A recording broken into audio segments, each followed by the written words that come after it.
minutes to master, tools to explore. Let your imagination soar like never before. AI Tool Time with Rick McCarley, where your digital dreams come true.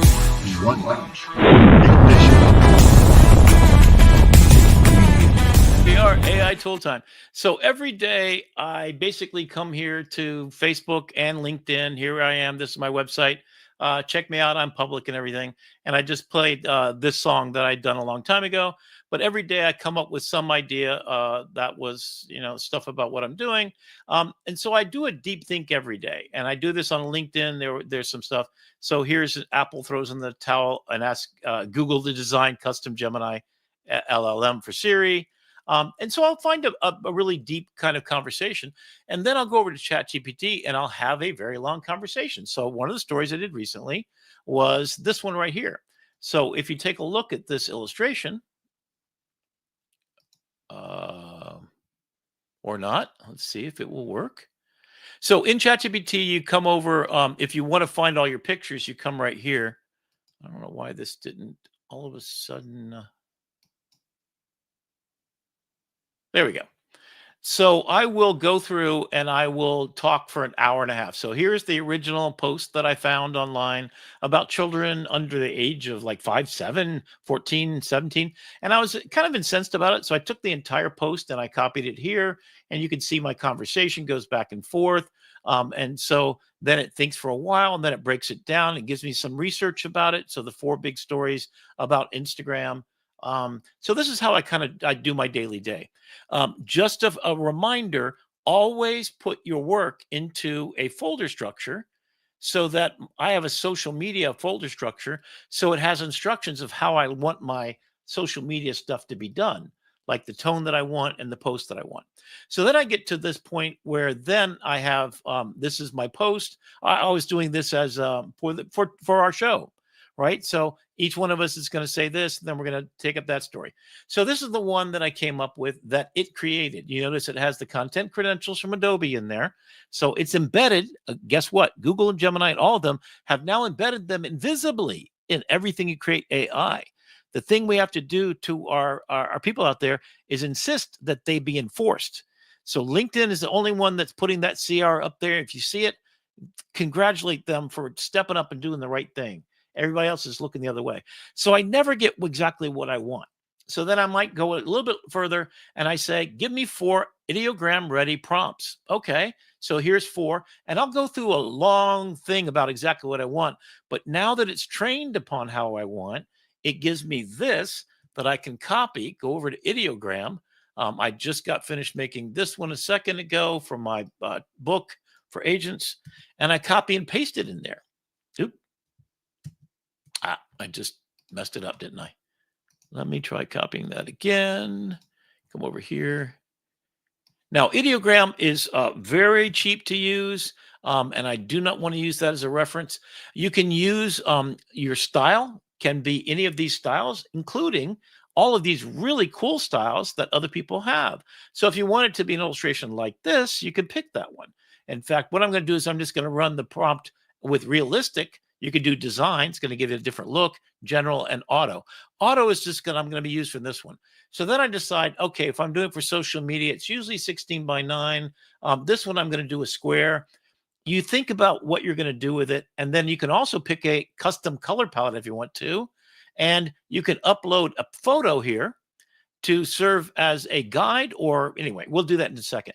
So if I generate, it's really quick in doing it. In fact, I can then go back through and see some things I've done recently. So I pulled up a few that I've done a long time ago. There's my Agent Army process. Here you can see it's a different thing. All right, so here we go. So that's what I got. Not quite what I wanted. Didn't really give me the realism. And I've got a couple of other versions here. And that's closer to what I want. The kids look a little bit too scared. I don't want it to be too crazy. So then I have the option to... let me go up to the top again. So when you get into ideogram, you're basically faced with everybody else's stuff, and you can kind of see what you want. Cool thing is you can say, "Ooh, I like that one. I want to make it." And you just go and remix this, and then it goes into your box. So there it is.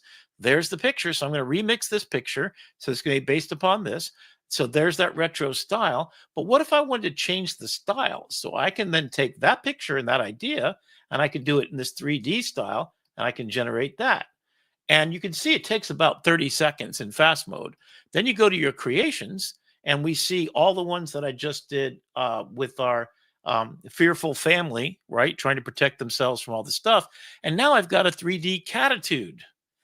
So I always start in Midjourney or whatever, go and get my inspiration from what other people are kind of doing. And of course, for me, it's specifically, I want to make something professionally viable. So you can use your face to train, and then when you can have your face put into objects. Um, that one you saw earlier, this is a version done in pastels. Not very effective in pastel mode, right? So the other way that I work, and there's the self-domesticated ape, right, as a horizontal with dominoes instead. So now what I can do with dominoes here, that's a little rude actually. Now that I look at it, maybe I should pick a different one. I can remix it. I can have it actually upscale. Um, I can have it also. Let me just get rid of this. Let me try something else here. Let me try. So I can download this picture. I can make it private or public as long as you're paying for it. Remix the image, magic fill, so I can fill in parts. Maybe I put a loincloth on this guy, right? I can also use a character reference.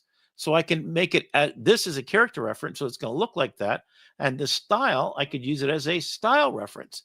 You may note this from other places. Then I can say, describe it. So Midjourney has the same thing. You can have a style reference, character reference, and you can also do a describe where it's actually describing the picture. So there it is. So if I want to take Domino's Pizza and I want to put it into Rick's Pizza, and I want to have the character be, let's see, character. I want to pick my character. Okay, I'm going to be the self-domesticated ape. And I have no idea what this is going to do. It might be a little scary. I don't know if I should do this or not. So then you can see I've used my face a couple of times in the prompting process, and it's just loading up your face so that no matter what you've done, I did this as Shepherd Fairies style. This is a little contact sheet of Shepherd Fairies work, and then I used it to influence that picture. All right, so here we go. Doesn't really look like me, but now I've got a square picture, and it didn't change it to Rick's. I think what I might have done wrong is I used the original picture. Okay, so now it's just going to be my style. I'm going to generate again. You can see, you can sit here and go really, really fast. So the main reason why I never ever use ChatGPT is it's literally 3 minutes for one image. So I use it to kind of test the waters, and then I direct it like I'm Steven Spielberg to make it different. So I might want to change this to make it yeah, here we go. Okay. Still not quite me, but you know what? I really don't want to be the self-domesticated ape. So that's pretty decent. And then you can keep trying and stuff like that. So I'll typically go out there and I will look for, and here's just a cavalcade of different things I'm doing. The cooking show, you saw us make this. This is this. Oh, nope, that's not that one. I can actually recreate this. So let's figure out what it looks like. Let me see if I can become the chef here. That would be cool.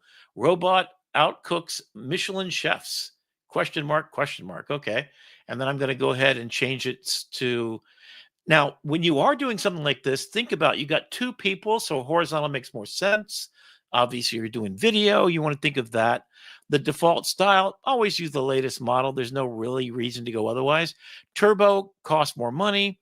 Quality, faster, more affordable. I'm sorry. Slower, more quality. So I can go to the quality mode. Will take a little bit longer. I might fast mode because I want to make 4 of these. I can just generate 2 at a time. Obviously, that would keep it going. The style, as you saw before, is I can do photorealistic. I can do sort of analog style. I mean, look at these beautiful styles. And you can use the recent ones. Here's the recent one. So I uploaded pictures and made those pictures the style. So yeah, this could be anything you want. Or my styles, which I haven't really, I created this one Norman Rockwell style. Oh, let's see what it looks like as a Norman Rockwell. That sounds fun. But you can see, I mean, this is such an iterative, fast engine to work. It's like no reason not to just go all out, right? And the amount, and we can do batch processing if you pay a little bit extra, which I'm doing. You could do character creation. So I loaded up Sam Altman and I used him for a photo illustration of being Gulliver being tied down by red tape, which was kind of ironic because that's definitely not what's going on. Oh, there you go. So that's Norman Rockwell if he made that same one, right? How cool is that? So you literally can sit there and iterate, ideate, go in any direction you want. So here's all my creations, nicely put there. I kind of like this actually. And I love the Norman Rockwell style. So you could put Norman Rockwell style, but this gets you much more refined color palette choices, and even, this kind of a thing. So you could take something you generated anywhere else, bring it in here. And the awesome thing is almost always the text is perfect. ChatGPT is about 30% of the accuracy of ideogram. And I put big, long text in there. Let me see if I can find one that has like 1,000. Like here's this one, right? Tax the Robots, Gates 2017 idea meets 2025 reality. And this is from our news program, right? And there it is.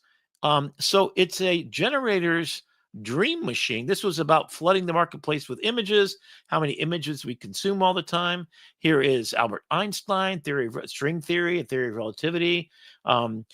Here's one about social media and AI and education going off the cliff, and having wings. And here's just, I saw someone do this and I said, I want one like it.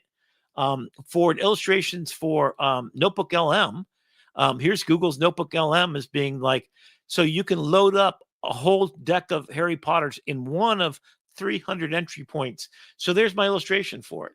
Here's about an educator, having a rocket ship for the mind. So it was an idea for a project that I wanted. And then even like this one, I think we might have used this once, Brandon. I don't remember if we did or not. But that idea of, calm the fear and fly the ship, about the debate. I even did a whole kind of disturbing one. I uses Diego Rivera's style to do the insurrection, the January 6th event. And it kind of both disturbed me and made me sort of, this is how Diego Rivera would make his murals.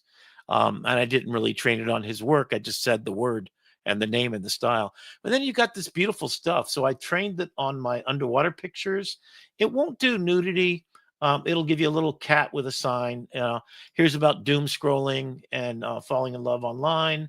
And then when I put my own self in there, it creates it. So it ends up being, so I take a nice picture of myself. This is one of my favorites. So I have this, I'm a Greek god in this particular one. So the possibilities are really quite cool. Oh, here's Sam Altman. So OpenAI is Gulliver, Sam Altman travels. So the illustration was supposed to be about red tape and how he needs to be tied down. He needs to have some, so this is my illustration class. So we literally, this was about AI taking over Gen Studio. I was writing about Adobe Gen Studio and how it takes over jobs and how it doesn't have the human in the loop part. So I said, I want an image that illustrates if AI were designing ads, what it would look like, new and improved and better detergent, whatever.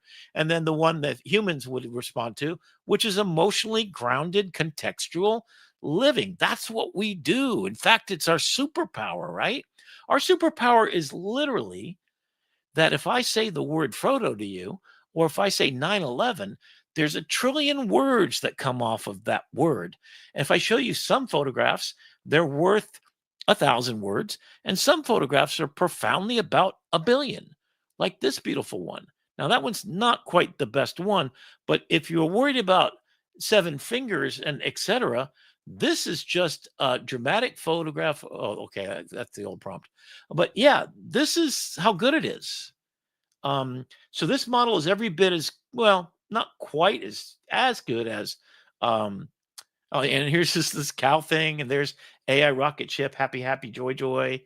So whatever you can imagine, you literally can do it. And this is a whole series of competing with. Oh, there's the cartoon version, right? So if you're an illustrator, it's an absolute dream machine. Here's I was talking about the black box effect. Here I was talking about, global warming and the bleaching.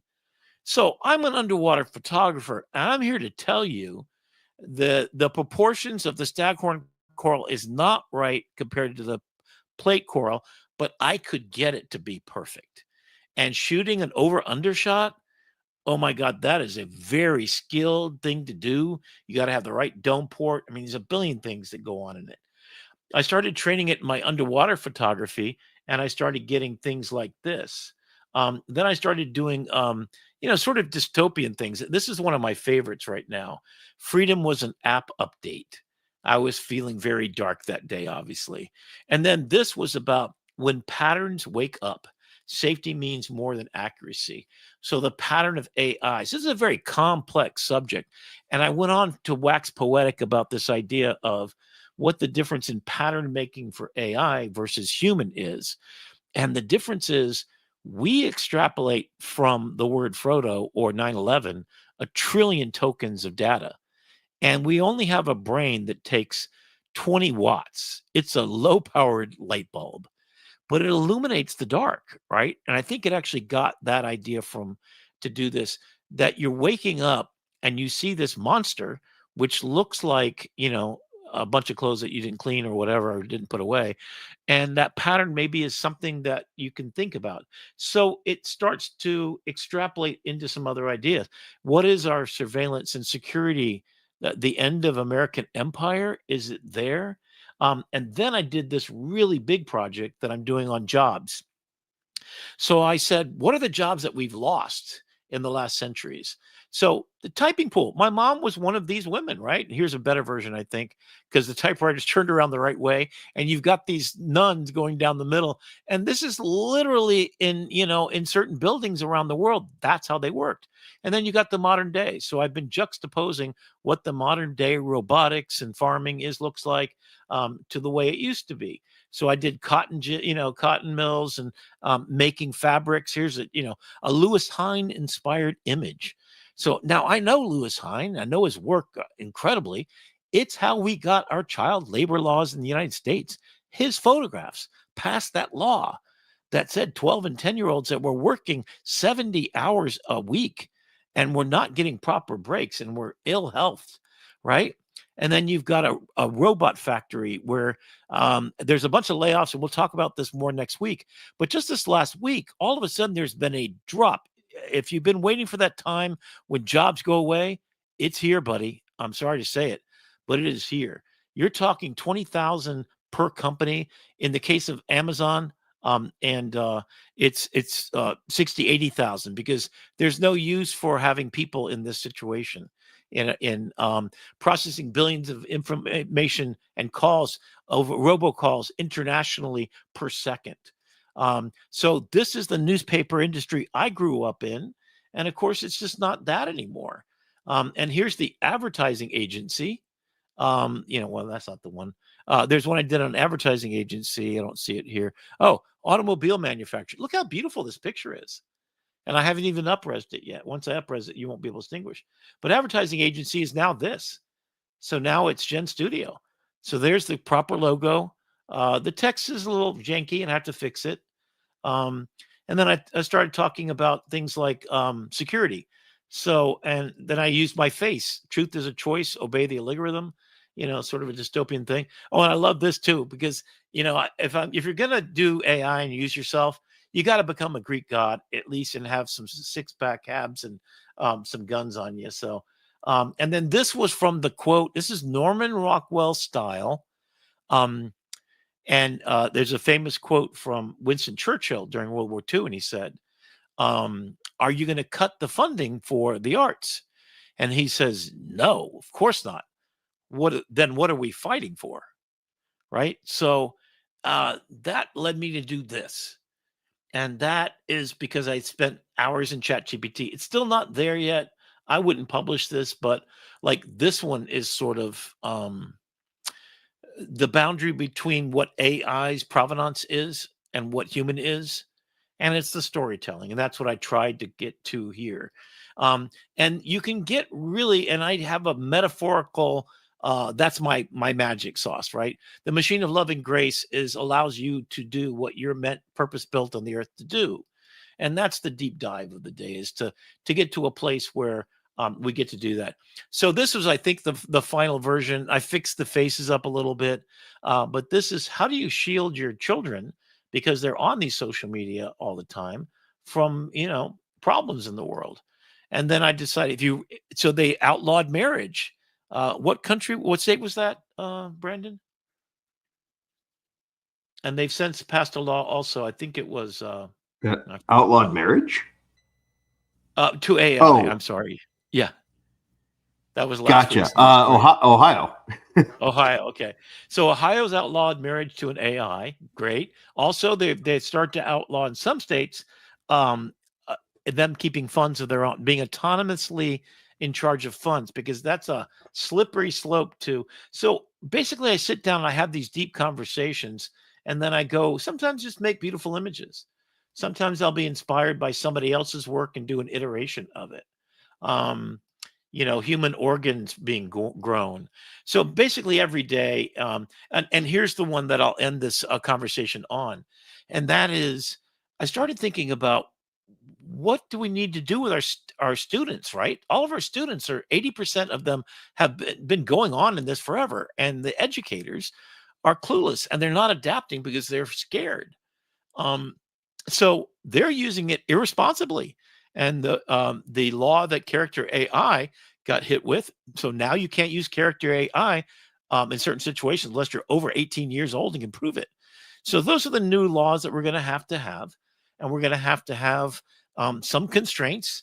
I don't know if it's going to get to abortion kind of situations, but prophylactics for sure, and education definitely, where you have a conversation with a PE coach, is what I remember doing when I was a kid. Because when I went to school after coming back from overseas, I went to this Alabama school, and they had just implemented. It was very controversial. And so who'd they get? They got the PE coach who does health kind of on the side. He was also the biology coach at my school. So it made sense. And he did a separate session with the boys and a separate session with the girls. What's your experience of sex education, Brendan, if you don't mind me asking? Did you have that, or did you learn it on the street? Middle school. Here Middle school. we did stuff in middle school. Yeah, Yeah, it's official class, and it's to keep you safe. And then I said, make me an image of the back seat, and I did a song about this. So what is that song by Meatloaf? Under the light of the dashboard lights, or something? Paradise by the Dashboard Light. Yes. So I took this idea and I did an AI song where the AI went crazy and you fell in love with it. And then I did Paradise Under the Dashboard Light. And I'm like, whoa, man, this is so. If you're creative, if you have that sort of, and there you are with your AI girlfriend who's so cute, right? And that's just wrong, So that's what I do with it. And that's my kind of deep dive into Ideogram.